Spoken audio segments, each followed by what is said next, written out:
Lemon Amiga presents a Playguide video review. Sit back and enjoy the show.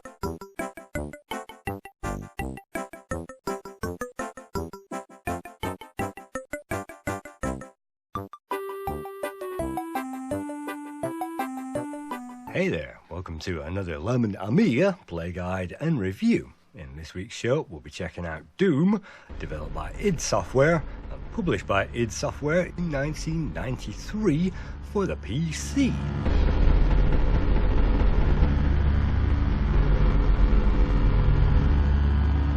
I'm playing this for the very first time on an Amiga using ADoom, released February 2001.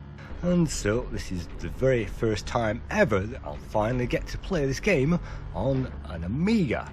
And moving through the setup, you can see that the screen size is rather small because I'm using high detail, and you can press F5 hopefully in the game to switch to full screen low detail.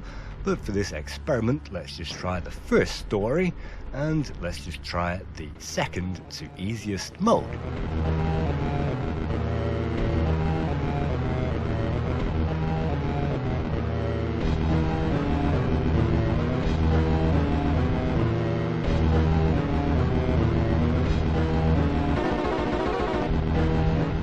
Is a first-person arcade shooter, and that is 2.5D, which is meant to look like 3D.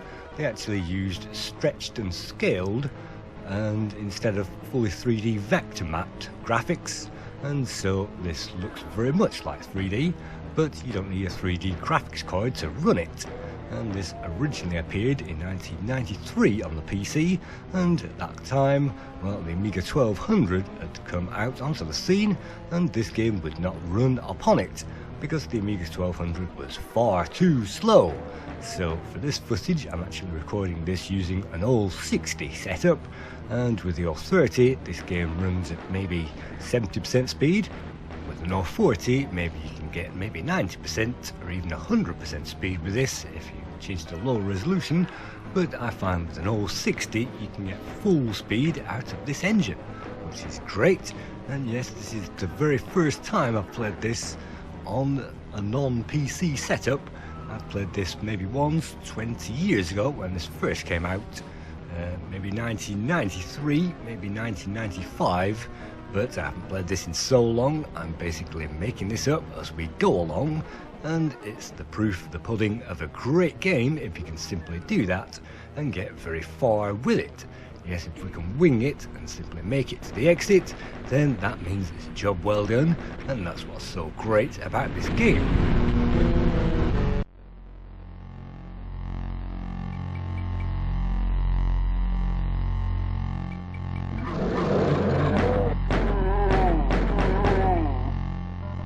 Also playing this for the very first time with this kind of music and sound combo, because remember on the PC that had a beeper inside of it, and so I never actually got to hear this game properly, and I certainly never got to hear the music.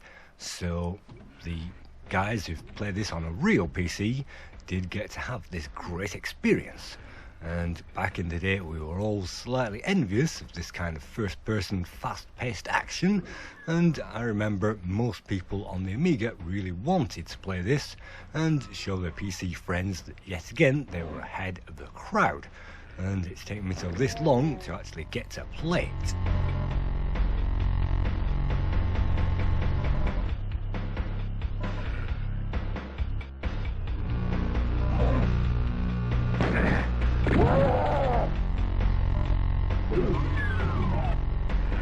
In this game, all you have to do is to take on all enemies and shoot everybody in our way, and as long as we get to that exit, then that's the level complete.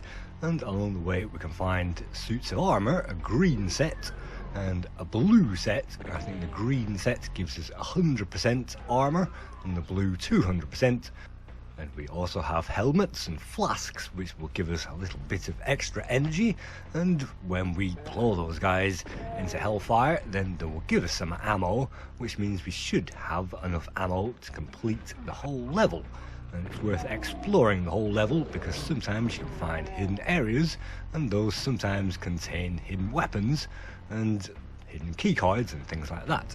But you can see we found the red key which opens the red door, and so sometimes it's a maze and sometimes you have to locate the right door for the right key and then find the exit from here.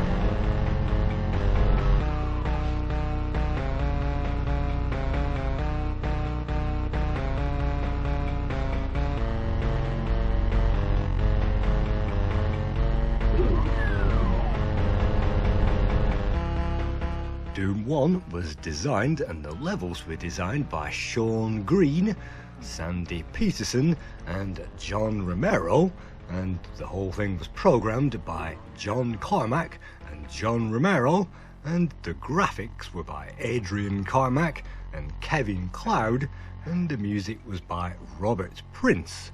All of those guys went on to further id Software titles such as, well, you've seen them already, Doom, Doom 2, and Hexen and Quake, and Doom 3 of course, and Quake 3, and they all started with games such as Commander Keen and Catacombs, the 2D and the 3D version, which led on to Wolfenstein 3D.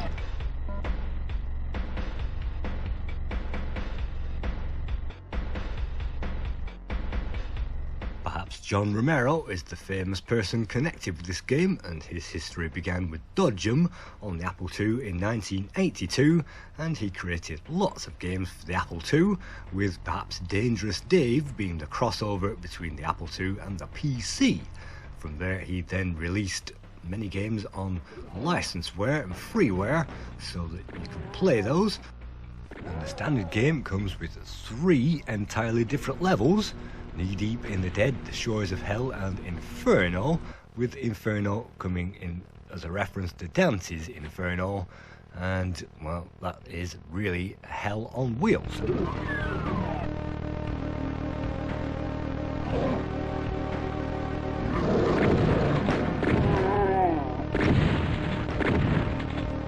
There are also a number of difficulty modes, and the ultra violence reference is actually a reference to A Clockwork Orange by Stanley Kubrick, and so if you really want ultra violence in this game, and well, if you play this on the hard mode, that certainly will be ultra violence. And the name Doom actually comes from the movie The Colour of Money, the 1986 movie starring Tom Cruise, with the line, "What have you got in there, kid?" And he says, "In here, Doom." And well, that's where the name comes from. And even the cover art is inspired by the Evil Dead movie Army of Darkness, and so there are references all over this game. And even id Software Incorporated has gone through a number of variations, and most people call them ID Software. And yes, they did spell their name at one point with capital letters ID, but it is small I and small d, and according to one person it is pronounced Eid, and that is supposedly the unconscious part of the mind related to wildness, gratification and irrational behaviour.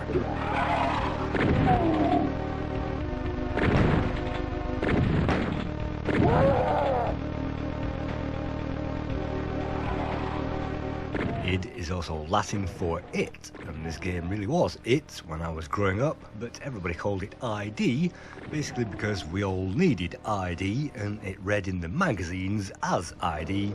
And sometimes even I, after all these years, I still call it ID Software out of habit.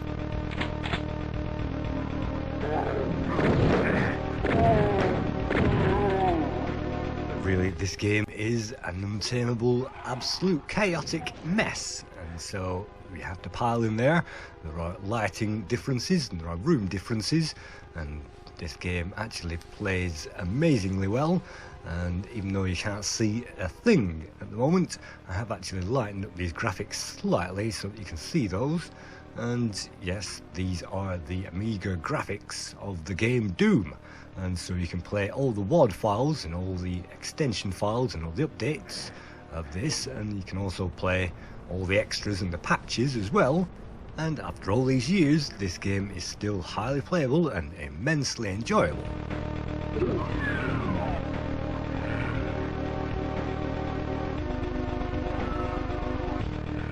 It's also great to see that Doom guy on the bottom looking left and right, and I think he indicates where we get hit from by looking left and right, but he definitely makes us see that Doom guy on the screen, and that's the only time that we will see him as a representation, because, well, we don't get any mirrors in this game, and as we take damage, that is a visual representation of that damage, and we saw that in games such as Batman the movie, where the icon visibly changed the more we decreased in health. And yes, we are still playing with health, but there is no score in this game. We've definitely moved on from the arcade scoring realm, and this is simply about progress.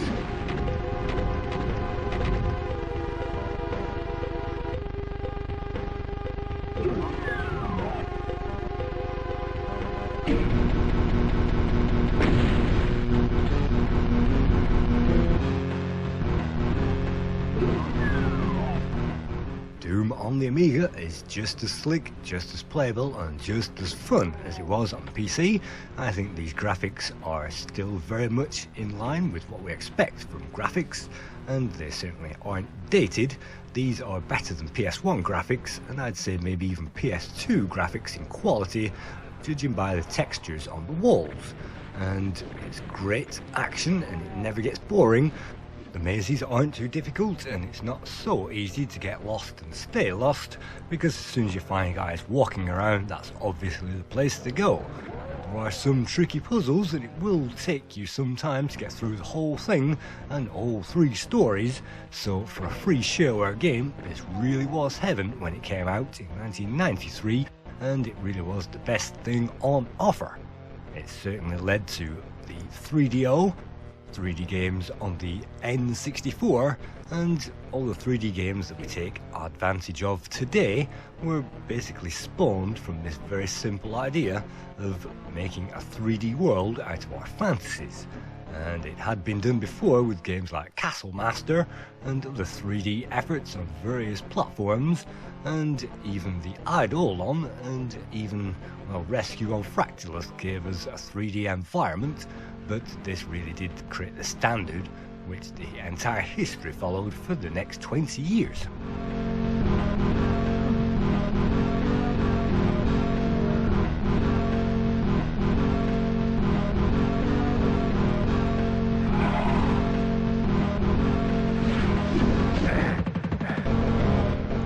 It's interesting that there are no bullet holes in the walls, even though they did consider that, but they figured that the PC at that time wasn't fast enough to have bullet holes and blood which remained temporarily on that level, so they got rid of those, and the 386s of the time only just ran this game in low resolution mode.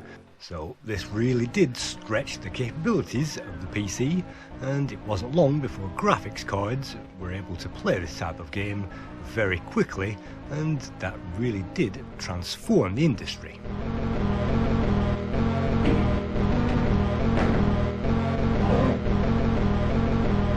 Due to the miracle of the internet, I found this Amiga ADoom CD online, so that's what we're going to play, and that's what happens when I launch this from Workbench. Yes, it isn't full screen again, but at least it is in high resolution, and we can play this in multicolour mode, not like the low resolution modes that some patches tried to attempt on the Amiga.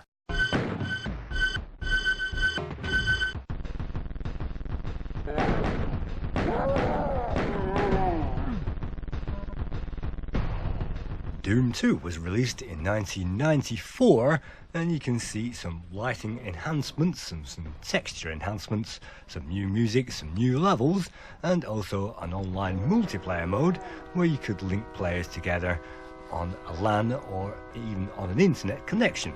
And I think you could have maybe 8 players playing in the same arena called a deathmatch. And I remember at college in 1995 there are a number of us playing this when we were supposed to be learning accounts, playing this on multiplayer deathmatch, and it was absolutely amazing to play this when we were supposed to be doing something else at college, and it was high fun. It really was the first time I'd experienced multiplayer action with as much fun, with everybody laughing and shouting and giggling and really making anarchy from this game.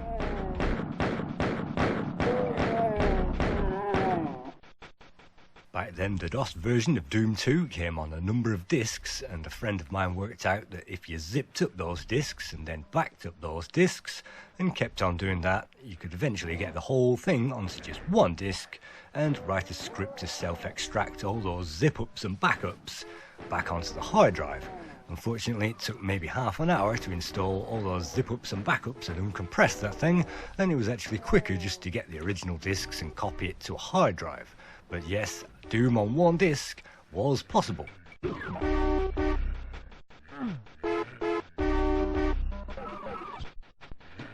Again, I haven't played this game since 1995 in that 8-way multiplayer deathmatch, and unfortunately I can't remember what I'm supposed to be doing, so I'll just have to wander around again blindly, and if the playability is as good as the original game, as I know it is, it won't be long before I get somewhere and start to get the best guns. We've already got the shotgun, and there is a basic pistol as well as a plasma and a rocket launcher as well. You can actually use the rocket launcher to jump to higher places. If you run at an enemy and fire at point blank range, that will throw you hopefully onto a high ledge. And so you can use hints and tips, and there is a BFG, a big massive gun as well. And so you can use all of those. Look at that, we've managed to find a glowing key card, and we'll certainly need that key card, but how do we get it?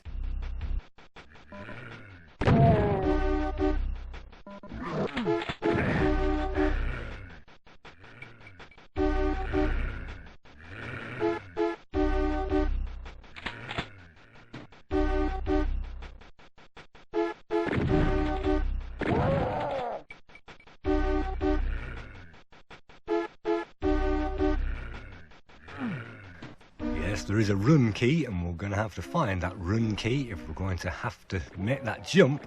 And there is no jump in this game because it isn't a 3D game, it is only a 2.5D, and they really didn't have the dynamics to create a jump, so they simply didn't bother.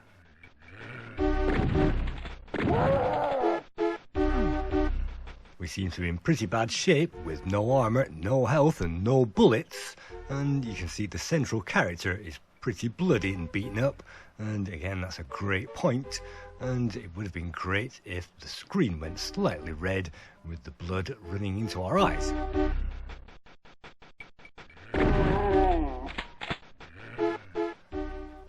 I really do think that the music is great and the sound effects are terrific, which give a tremendous atmosphere to the game, and well, sometimes you can miss the blindly obvious, like I missed the blindly obvious door there, which enabled me to not enable me to make that jump, but I still have to make that jump, of course, to get to my destination.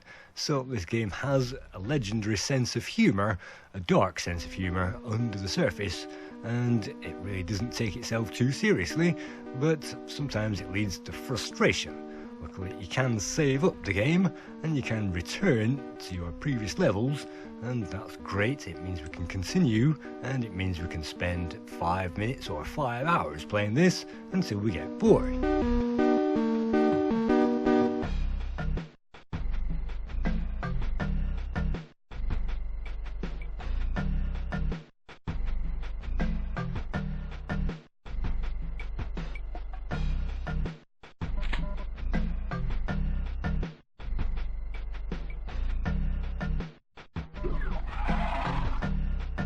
It's a combination of the great music, sound effects and atmosphere which really combines to make this a great game.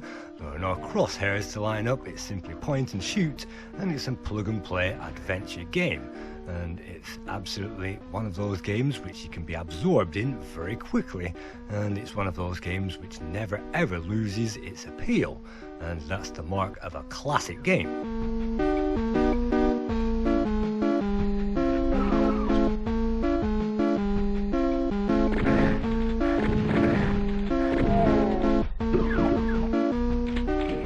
Doom source code is in the public domain, so anybody can sit there and analyse all the code that put this together, and it's absolutely fantastic that they've released the original code and people can make patches and add-ons and tweaks all of they like. And I think that the ethos of id Software when they got together to release this virtually for free or for a shareware fee where you could register for the full thing.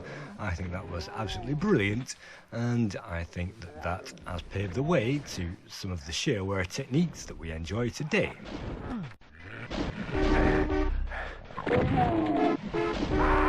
Doom got 70% in Edge magazine, PC Joker gave it 79 and Generation 4 gave it 95, with most reviewers giving this 80 or 90%. If you have an Amiga or a PC or even any other machine which can play Doom, then it's certainly a great game and is worth at least 8 or 9 out of 10 in my book even today. So thank you once again for watching another Lemon Play Guide and review.